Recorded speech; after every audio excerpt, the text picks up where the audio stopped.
오늘의 성경 말씀은 창세기 12장 17절 말씀과 13장 4절 말씀입니다. 여호와께서 아브라함의 아내 사라의 일로 바로와 그 집에 큰 재앙을 내리시니라. 4절에 그가 처음으로 제단을 쌓은 곳이라. 그가 거기서 여호와의 이름을 불렀더라. 아멘.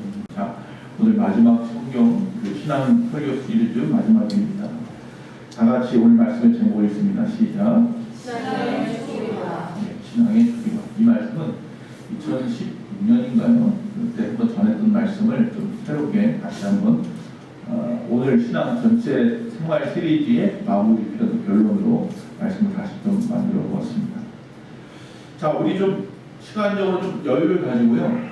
지난 시리즈를 한번 쭉 볼게요. 오늘이 몇 번째입니까? 8번째죠. 그러니까 앞에 처음에 시작했던 프롤로그에서 시작하면 9번째입니다. 첫 번째 신앙생활이란 무엇인가? 라고 이야기하면서 신앙 플러스 생활이라는 말씀을 했어요. 머릿속에 좀 기억을 해보시고요. 앞에 써놨으니까 넘겨주세요. 신앙 플러스 생활이라는 것은 무엇이냐 하면 사랑하는 그 하나님의 말씀을 내 마음에 두고 살아가는 것. 그래서 그 말씀을 순종하며 살아가는 것. 그리고 그렇게 스스로 자발적으로 자원하는 마음으로 선택하고 결단하는 것에 대한 이야기였습니다. 첫 번째는 그래서 이 신앙생활이 힘드십니까? 라는 말씀을 갖다가 전한 적이 있습니다. 기억하십니까? 왜 힘드십니까? 물어보면 뭐뭐해서 힘듭니다. 돈이 없어 힘들고 건강이 나빠 힘들고 뭐가 나빠서 힘들고. 여러분 그러면 안 됩니다. 환경에 집착하니까 낙심만 되고 힘듭니다. 환경에 집착하지 말고 나란 존재가 무엇인가에 대해서 묵상하라고 말씀을 드렸습니다. 나는 예수의 피를 힘입어서 주님께 나아가는 존재입니다. 그래서 나를 사랑하신 주님 곁에 항상 머물 수 있는 존재입니다. 그거 생각하면 그 신앙생활 하는 것이 힘들지 않습니다. 세 번째, 신앙은 성장해야 된다는 말씀을 했습니다. 어디까지 성장해야 되느냐? 성령의 열매를 맺는 삶, 그리고 복음으로 무장해서 세상을 이기는 삶까지 성장해야 된다고 말씀했습니다. 그 방법에 대한 이야기를 나누었습니다. 외면의 성장은 마치 인간의 몸이 성장하는 것과 같이 호흡이 필요합니다. 기도가 필요합니다. 또한 먹을 양식이 필요합니다. 말씀이 필요합니다. 운동해야 됩니다. 봉사하고 구제하고 전도하며 말이죠. 또 내면의 성장을 위해서는 먼저 비워야 합니다. 내려놓아야 합니다. 회개하십시오. 두 번째, 그리고 채워야 합니다. 성령의 충만함으로 채우십시오. 그리고 그것을 계속 채워만 가지고 있으면 안 되고 세상에 흘려보내야 됩니다. 충성함으로 나누십시오. 라는 말씀을 했습니다.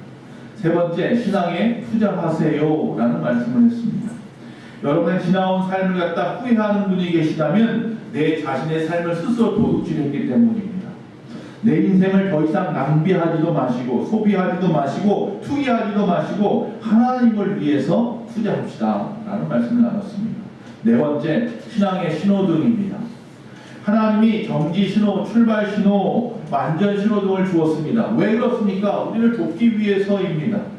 신호등은 제약이 아니라 더 안전하고 편리하게 나아갈 수 있도록 만드신 것입니다. 그와 마찬가지로 하나님의 말씀도 얼핏 느끼기에는 나의 자유를 숙지하고 억제하고 또한 나를 불편하게 만드는 것 같지만 그렇지 않습니다. 그것은 오히려 나를 더 돕기 위함이고 나를 온전케 하시기 위함이고 결국 성경은 진리입니다.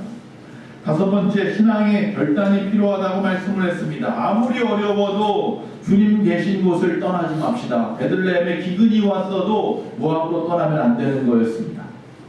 하나님이 약속이 있는 곳에 머무르십시오 라고 말씀했습니다. 여섯 번째, 신앙의 구조조정이었습니다. 우리에게 가장 급한 것이 있다면 그것은 바로 나의 신앙의 구조조정입니다. 돈이 있든지 없든지 성공했든지 실패했든지 하나님 중심의 구조를 이탈하지 마십시오. 어떠한 사단의 칼부림이나 구조조정에서 떨어져 나가지 않는 방법입니다. 오히려 시냇가에 심은 나무처럼 철을 따라 열매를 맺을 것이고 그 잎사귀가 마르지 않을 것이며 그가 하는 모든 일이 다 형통하리라고 말씀을 했습니다. 또 지난 주일입니다. 신앙의 안전장치에 대한 말씀을 했습니다. 우리가 자동차를 사면 거기에 안전벨트나 에어백을 비롯하여 수많은 안전장치가 갖추어져 있는 것처럼 우리가 이 땅에 살아가면서 사단의 모든 악함에 들어서 넘어뜨리려고 하는 것들을 통하여서 넘어질 수밖에 없는 인생인데 하나님께서 우리에게 안전장치를 허락했습니다. 여러분 사실 이 신앙생활 운전하면서 안전벨트 하는 게 얼마나 불편한지 저도 압니다. 그래서 요새는 그렇게 안 하는데 예전 차 몰 때는 이 안전벨트 앞에다가 클립 같은 게 있었어요. 그걸 딱 꺾어놓으면 안전벨트가 흘러가는 거예요. 그래서 이게 주먹도 들어갈 수 있으면 편안하게 했단 말이에요. 근데 이게 사실 위험한 짓이죠. 뭐 그런 식으로 해가지고 불편함을 없애려고 하는데 불편하다고 생각하지 마십시오. 하나님께서 우리에게 주신 신앙의 안전장치는 정말 내 생명하고 직결되는 것이기 때문에 주신 겁니다. 그리고 거기 보면 세 가지 말씀을 했습니다. 제사법이 있었고 안식일법이 있었고 의복을 입는 법, 옷을 어떻게 입어야 되는지에 대한 법이 있었습니다. 이것이 나를 갖다가 옥죄려는 것이 아니라니까요. 뭐 하는 거예요? 내 생명을 지키는 거예요. 나의 신앙의 생명을 지키는 거예요. 그래서 이것을 잘 착용함으로 말미암아서 잘 행함으로 말미암아서 나의 신앙을 나의 믿음을 온전하게 지킵시다 라는 말씀을 지난주에 나눴습니다. 자, 오늘 마지막입니다. 신앙의 초기화입니다. 자, 어떻게 신앙생활을 해야 되는지 알지만 문제는 뭐냐면 벌써 여러분이 신앙생활을 한 지가 10년이 지나고 20년이 지나고 40년이 지나고 모태신앙부터 시작한 분들은 7, 80년도 지난 분들도 있단 말이에요. 그러다 보니까 이미 익숙해져 버렸어요. 나의 신앙생활의 모습, 패턴이나 어떤 습관이나 관습들이 익숙해져 버렸어요. 이걸 변화시킨다는 게 쉽지 않죠. 어렵습니다. 다시 처음으로 돌아가자는 이야기를 지금 하고 있는 거예요. 그래서 예전에 그 리셋 버튼에 대한 이야기를 했어요. 컴퓨터나 스마트폰에 하면 리셋이 있어서 초기화되는 거예요. 처음으로 돌아가는 거예요. 근데 우리의 인생은 그렇게 됩니까? 안 됩니다. 쉽지 않습니다. 왜 그렇습니까? 우리에게는요, 생각이라는 게 있어요. 기억력이라는 게 있어요. 또 우리 몸에는 상처가 남고 흔적이 남아요. 그래서 끊임없이 우리는 그 흔적을 보고 그 기억 때문에 트라우마에 있어서 벗어나기가 쉽지 않아요. 예전에 잘못된 것들, 어려웠던 것들, 힘들었던 것들, 실패했던 것들만 바라보게 되지 앞으로 더 나아가지 못한다는 거예요. 오늘은 그 모든 것들, 후회스러웠던 일이 있으십니까? 상처가 있으십니까? 부끄러웠던 기억이 있으십니까? 삶의 복잡한 문제들이 있습니까? 이제 그 모든 것을 하나씩 버튼을 눌러서 종료시키고 끝내버리고 다시 새로운 삶을 시작하자라는 것이죠. 그래서 앞에 말씀했던 8가지의 신앙에 대한 말씀들을 그것을 다시 하나씩 이루어가기 위해서 처음으로 돌아가야 되는 일이 필요하다는 것입니다. 그래서 인생을 다시 백지화할 수는 없지만 앞서 말씀드린 것처럼 머릿속에 기억력이라는 것이 있고 몸에 상처가 났기 때문에 백지화할 수 없지만 그런데 하나님의 말씀은 우리가 심령이 새로워질 수 있다라고 분명히 말씀하고 있다는 방법이 있다는 겁니다. 말씀을 좀 읽어보겠습니다. 성경 말씀 몇 군데 찾아봅니다. 에베소서 4장 23절 24절입니다. 같이 읽겠습니다. 시작. 오직 너희의 심령이 새롭게 되어 하나님을 따라 의와 진리의 거룩함으로 지으심을 받은 새 사람을 입으라. 할렐루야. 할 수 있답니다. 이사야서 43장 18절 19절 또 있습니다. 시작. 너희는 이전 일을 기억하지 말며 옛날 일을 생각하지 말라. 보라 내가 새 일을 행하리니 이제 나타낼 것이라. 할렐루야. 고린도후서 4장 16절 또 있습니다. 그러므로 우리가 낙심하지 아니하노니 우리의 겉사람은 낡아지나 우리의 속사람은 날로 새로워지라. 할렐루야. 고린도후서 5장 17절 그런즉 누구든지 그리스도 안에 있으면 새로운 피조물이라 이전 것은 지나갔으니 보라 새 것이 할렐루야 새 것이 될 수 있다. 새 사람을 입을 수 있답니다. 새 일을 행할 수 있답니다. 속사람이 날로 새로워질 수 있답니다. 할렐루야. 하나님 안에서 하나님을 따라 그리스도 안에 있으면 이라는 전제 조건이 물론 그렇습니다. 하나님 안에서 우리의 인생이 여러분의 가정이 우리 교회가 초기화되기를 원합니다. 다시 시작할 힘을 얻기를 원합니다. 하나님 안에서 우리의 교회가 여러분의 인생이 여러분의 가정이 그 모습을 다시 새롭게 하여서 물론 내 힘으로는 불가능합니다. 성령의 도우심이 필요합니다. 하나님의 도우심으로 하나님이 약속하신 것들을 이루는 저와 여러분 되시길 바랍니다. 오늘 예배드리러 이곳에 들어오기 전에 나의 모습과 예배가 끝나고 나서 돌아가신 여러분의 모습은 전혀 다를 줄로 믿습니다. 아멘. 자, 오늘 본문 말씀이 창세기 12장 13장입니다. 아브라함에 대한 이야기네요. 믿음의 조상이라고 보통 말합니다. 즉 여러분의 믿음의 롤 모델로 삼으셔야 할 사람입니다. 그는 복의 통로라고 했습니다. 그를 통하여 복이 흘러가고 그를 통하여 저주도 흘러갑니다. 그를 저주하는 자에게 저주할 것이며 그에게 복을 베푸는 자에게 복을 줄 것이다 말씀한 자입니다. 그 사람이 복의 통로입니다. 바로 저와 여러분이 이 땅에서 그렇게 살아야 하는 겁니다. 세상 사람들 가운데 빛되고 소금되는 삶이라는 것이 결국 뭐냐면 복의 통로가 되어주는 삶을 사는 겁니다. 할렐루야. 자, 오늘 말씀에 보면 하나님께서 아브라함을 이방 땅 갈대아 우르에서 부르십니다. 그래서 그를 불러서 결국 어딘지도 알지 못하면서 하나님이 가라 하니 무작정 떠나갔고 그들이 머문 곳이 그래서 가나안 땅 헤브론이었습니다. 그런데 문제가 생겼습니다. 그 땅에 왔는데 뭐가 처음에 당한 고난이 뭐냐면 기근이었습니다. 아니 여기까지 기껏 우리를 갖다 인도하시더니 여기서 굶어 죽게 하시려고 기근을 주셨나? 그 성경에 보면 이 아브라함이 기근을 만나자 자기의 생각대로 자기의 소견대로 떠나갑니다. 하나님이 머물러 하는 곳을 떠나갑니다. 나오미처럼 말이죠. 그래서 그는 어디로 갑니까? 애굽 땅으로 갑니다. 자기 보기에 좋은 땅 애굽 땅으로 갑니다. 그런데 문제가 생겼습니다. 애굽 땅에 들어가 보니 자기 부인 사라가 보니까 미모가 너무나 뛰어나요. 출중해요. 그래서 애굽 사람들이 혹이라도 자기 아내를 노리거나 그로 인하여서 자신의 목숨을 위협할지도 모른다는 생각이 들었습니다. 아니나 다를까 왕에게도 소문이 들어갔는지 왕이 그 여인을 갖다 사라를 갖다가 자기의 아내로 삼고 하는 싶은 마음이 생긴 거예요. 그래서 아브라함이 이야기합니다. 인생에 큰 오점을 남깁니다. 남자분들 말 조심해야 됩니다. 지금부터 당신은 내 아내가 아니요 내 누이라고 합시다. 그래야 생명을 보존합니다. 자기의 생명을 구하고자 자기 아내를 갖다가 누이라고 속이고 왕에게 보내버렸습니다. 물론 나중에 돌아왔지만 하나님께서 그 모든 상황들 갖다가 재앙을 내려서 결국은 바로 왕이 두 손 들게 하시고 돌아오게 하셨지만 나중에 생각해 보세요. 둘이 사이가 어떻겠어요? 그전하고 어색해졌겠죠. 세상에 자기 부인을 갖다가 누이라고 속여서 왕한테 보냈어. 목숨 구하려고.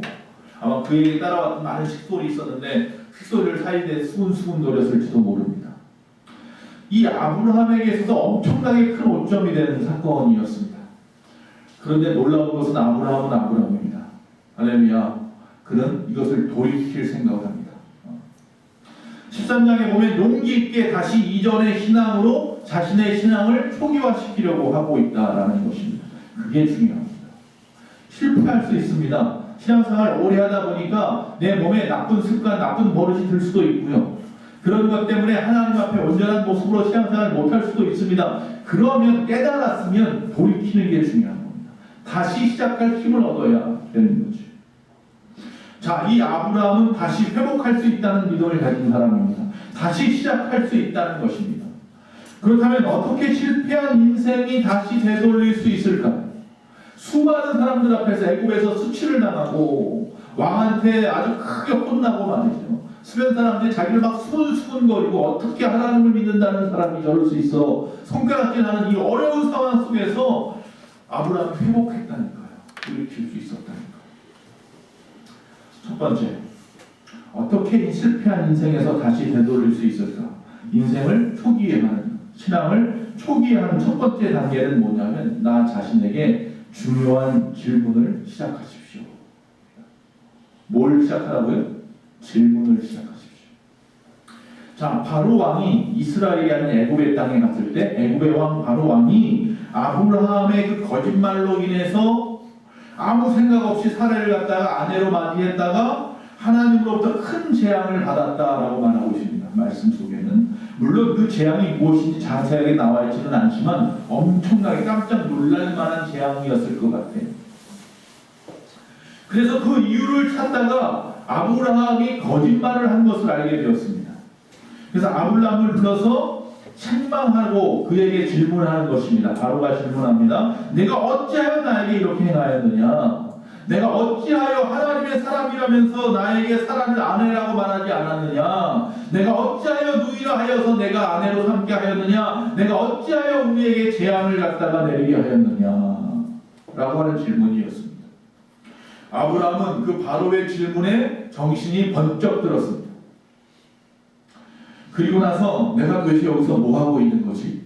내가 이 이방 땅에서 지금 무슨 짓을 하고 있는 거야? 라고 하는 생각이 들었던 거예요. 여러분, 2024년이 설날도 이제 지났고 이제 올해도 벌써 2개월이 지나갔습니다. 이렇게 매월 달력이 금방금방 바뀌어가요. 또 바뀌고 또 바뀌고 이제 며칠 있으면 또 새로운 3월달을 준비합니다. 우리 교회는 매월 첫째 날 릴레이 기도회를 하니까 릴레이 기도회 광고가 주보에 딱 뜨는 걸 보면 벌써 또 한 달이 지났구나를 알 수 있어요. 여러분, 이렇게 달력이 바뀐다고 해서 매월이 금방금방 쉽게 바뀐다고 해도 우리의 신앙은 변하지 않아요. 우리의 모습은 변하지 않아요. 항상 그 모습 그대로예요. 그럼 어떻게 해야 됩니까? 스스로에게 뭐를 던지라고요? 질문을 던지라고요. 지금 나의 삶은 어떻습니까? 여러분에게 스스로 질문해 보십시오. 제가 여러분에게 질문합니다. 아무개 집사님, 아무개 안수 집사님, 아무개 장로님, 아무개 권사님, 아무개 성도님, 지금 나의 삶은 어떻습니까? 문제가 없습니까? 또 질문합니다. 문제가 있다면 지금 여러분의 문제는 무엇입니까? 알고 계십니까? 내 문제가 뭔지 솔직하게 알고 있습니까? 확실하게 알고 있습니까? 세 번째, 그러면 주변 사람들은 여러분을 어떻게 평가하고 있습니까? 어떻게 생각하고 있습니까? 내 가장 사랑하는 내 아내나 내 남편이나 내 가족부터 시작하여서 나의 친구들이나 나의 함께 있는 직장 동료들은 나를 갖다가 여기서 여러분은 지금 뭐예요? 안수 집사님이고 권사님이고 장로님이고 집사님이고 그렇게 생각하고 계십니까? 그러니까 직함이 그러니까 그렇게 아니라 정말 그 직함에 맞는 합당한 삶을 산다고 생각하고 있느냐는 거죠. 저부터 부끄럽습니다. 그러나 이 중요한 질문을 지금부터 시작해야만 됩니다. 그러지 않으면 다시 돌아갈 수 없습니다. 스스로를 정확하게 판단할 수 있어야 합니다. 그러다 보면 우리의 삶의 신앙이 왜 다시 초기화되어야 하는지, 그리고 우리의 삶의 목표가 무엇이었는지를 다시 깨닫게 될 것입니다. 오늘 우리의 삶은 만족하는지, 나의 가족과 주변은 나로 말미암아 행복한지, 항상 내 옆에 있으니까 나를 갖다 참 좋게 생각해겠지라고 생각했지만 사실 그 마음에 나 때문에 상처를 받고 있는 자는 없는지. 물론 별로 사실 이런 부분, 이런 질문을 스스로에게 하고 싶지 않죠. 그러나 해야 됩니다. 이런 질문을 하면 더 복잡해질 수 있어서 귀찮아서 안 할 수도 있지만 그러나 아파도 해야 합니다. 나는 도대체 누구인가? 이 질문을 던지지 않으면 절대로 우리는 다시 돌아가지 못합니다. 다시 그 신앙의 처음으로 돌아가지 못합니다. 오늘 새로워지기를 원한다면 심각하게 이 질문을 스스로에게 던져보아야 합니다. 아브라함에게 바로가 질문하듯이 도대체 너 누구냐? 왜 그렇게 살아? 너 때문에 지금 내가 어떻게 되었는지 알아? 너 하나님의 사람 맞아? 라고 바로가 말하는 것처럼 스스로에게도 말을 해야 됩니다. 도대체 나는 누구냐? 왜 그렇게 살아? 나 때문에 지금 어떻게 되었는지 알아? 나 하나님의 사람 맞냐?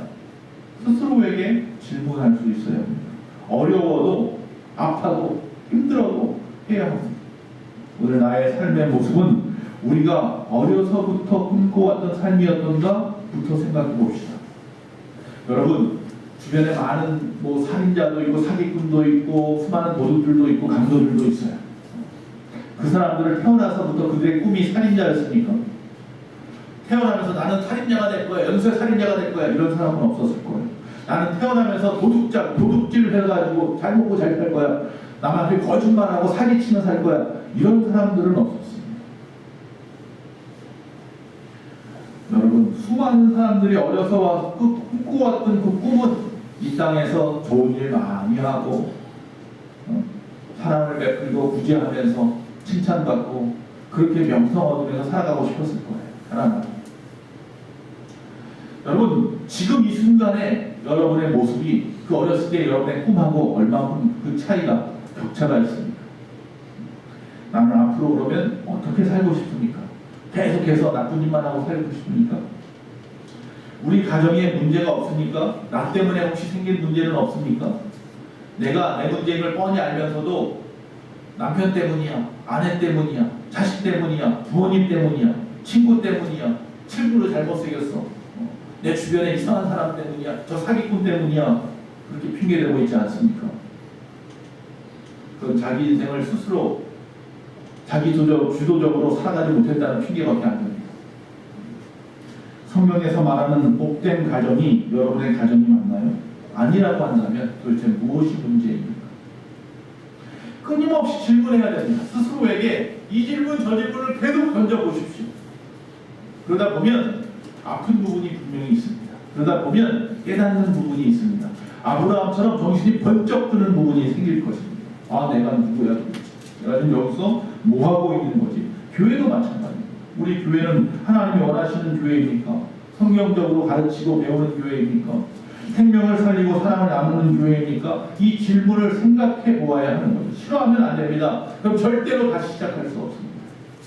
그냥 어제처럼 내일도 그냥 저냥 살아가는 인생밖에 되지 않습니다.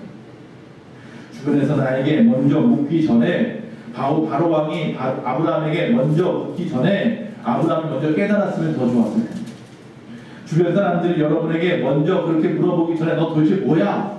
너 때문에 이런 소리 하기 전에 스스로에게 질문을 하십시오. 혹시 나 때문에 주변에 어려움은 없는지, 내가 무심코 한 행동 때문에 어떤 불편함을 주변에다 끼치지는 않았는지. 가끔 보면 그런 TV에 그 뉴스에 보니까 중학생들 아이들이요, 지하 주차장에서 소화기 가지고 돌아다니면서 말이에요, 그걸 막 뿌리고 다니더라고요. 차에다. 그 차도 다 버리거든요. 생각 없어요. 엔진 같은 데 들어가면 큰일 나는데. 또 가끔 보면 주차장에다가 자기 차를 갖다가 외제차, 뭐 비싼 차, 막 수억 원짜리 차 이러니까 그런지 몰라도 아주 삐딱하게 두 자리 갖다 대충 이렇게 잡아놓고 말이죠. 다른 차는 태우지도 못해요. 그렇게 세워놓기도 합니다.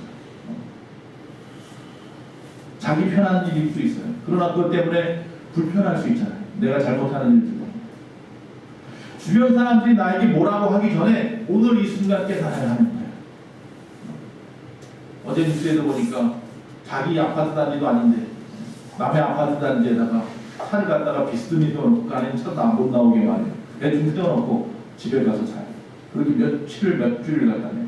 근데 아이고 주변에 있는 어떤 학교 교사더라고요. 여자 선생님이. 학교에다가 고발한다고, 교육부에다가 고발한다고 하는데 그제서야 죄송합니다, 잘못했습니다, 그러더라고요. 주변에서 뭐라고 하기 전에 나 자신을 돌아봐야 합니다.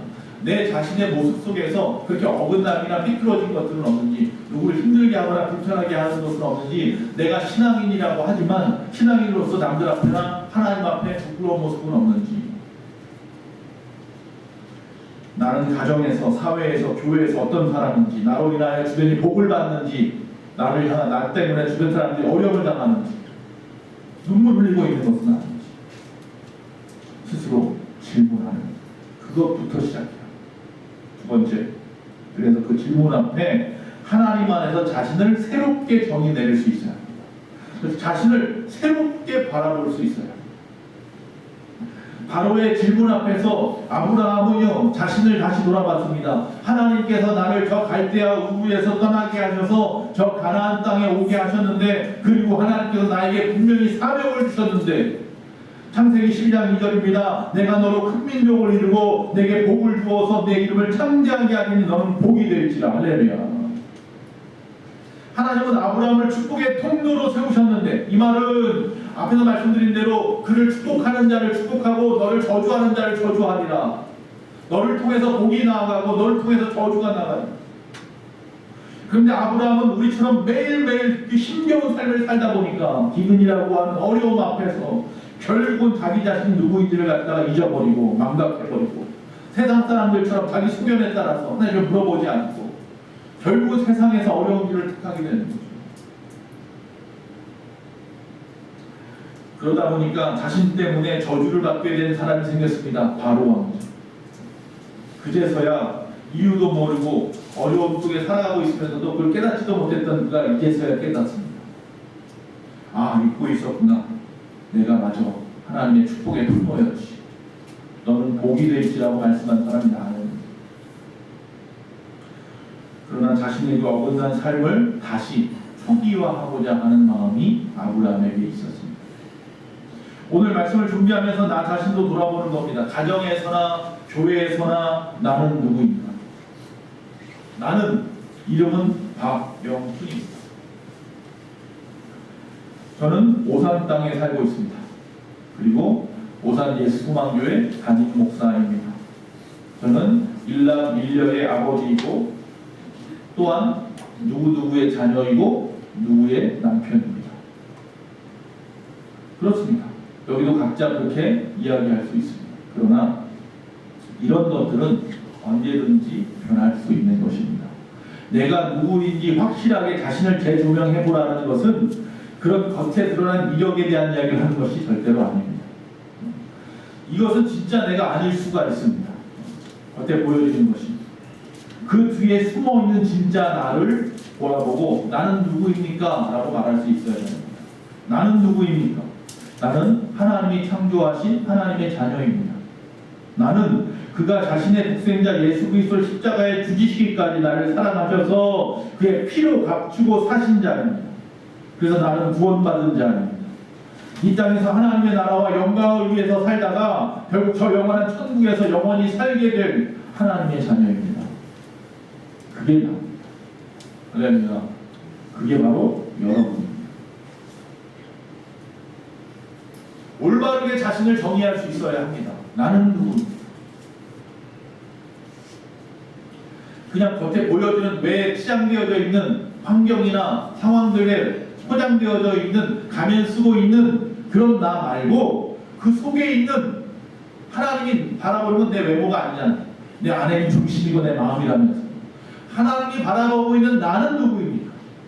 그거 물어보는 거예요. 하나님께서 창조하신 그 목적대로 다시 인생이 초기화되기 원하신다면 지금 자신의 정체성, 존재성, 자신의 주체성 이런 것들을 깨달아야 합니다. 나는 누구인가? 나는 진정한 그리스도인 맞는가? 나는 가정에서 멋진 아버지이고 어머니이고 자녀이고 부모인가? 나는 이 세상에 필요한 사람인가? 내 직장에서, 내 사업장에서, 이 오산 땅에서, 우리 예수만교회에서 그때 우리가 돌아갈 목표가 발견될 것입니다. 그래, 그 자리로 돌아가야지. 자, 세 번째. 나는 누구인지 질문을 던지고 바르게 자신을 정의할 수 있는 사람이라면 이제 가야 할 곳을 알았잖아요. 그럼 이 가야 할 곳에 뭐 뒤도 돌아보지 마시고 시선을 갖다가 돌리십시오. 그리고 난 다음에 하나님 앞에 구하십시오. 창세기 13장 3절과 4절입니다. 그가 네게부에서부터 길을 떠나 베델에 이르러 베델과 아이 사이 곧 전에 장막 쳤던 곳에 이르니 그가 처음으로 제단을 쌓은 곳이라 그가 거기서 여호와의 이름을 불렀더라. 뭐 하는 거예요? 돌아오고 리턴한 삶의 리셋을 결심했던 이 아브라함은 애굽에서 눈을 돌려서 그가 돌아가야 할 곳 처음 가나안 땅에 와서 제사를 지냈던 그 베델 땅을 바라보고 그것만 바라보고 나아갔어요. 그리고 그것을 향한 그 시선을 다시 빼앗기지 않았어요. 여러분 자동차를 운전하다가 갑자기 불순보가 툭 튀어나오기도 하고 갑자기 앞에 장애물이 탁 보이기도 해요. 제가 어제도 운전하다가 갑자기 바닥이 엄청나게 파여있더라고요. 깜짝 놀랐는데 이미 늦었어요. 속도가 있어가지고 돌리긴 돌렸는데 이쪽에 차가 있을까봐 멀리 돌리지 못해가지고 결국 한쪽 바퀴가 퉁 들어왔다 나왔는데 걱정되더라고. 차가 어떻게 됐을까. 다행히 한 40, 50밖에 안 되는 도로에서 세게 달린 건 아니었지만 만약에 내가 전방 주시를 정확하게 멀리 있었지만 볼 수 있었다면 아니면 내가 미리 옆에 차가 있었는지 없었는지 확인을 했었다면 그 상황을 어떻게 피할 수가 있었겠지만 그냥 갑자기 그만 바라보니까 하다가 그냥 결국은 한쪽 바퀴가 퉁 들어왔다 나오더라고요. 이 카레이서들은요 자기 앞에 있는 장애물을 바라보지 않아요. 장애물이 언제든지 나올 수 있다고 생각하고 항상 주변을 살펴서 이 차를 안전하게 옮겨놓을 곳을 다 미리미리 다 생각하면서 운전한다는 거예요. 왜 이런 말씀을 드리느냐면 먼저 자신의 시선을 좀 넓은 공간을 갖다가 향하여서 돌려놓아야 돼요. 내 앞에 있는 것만 바라보다가 보면 문제가 딱 생기면 하다 그냥 쾅 부딪혀버리지 마시고 항상 돌이킬 수 있을 준비를 해야 돼요.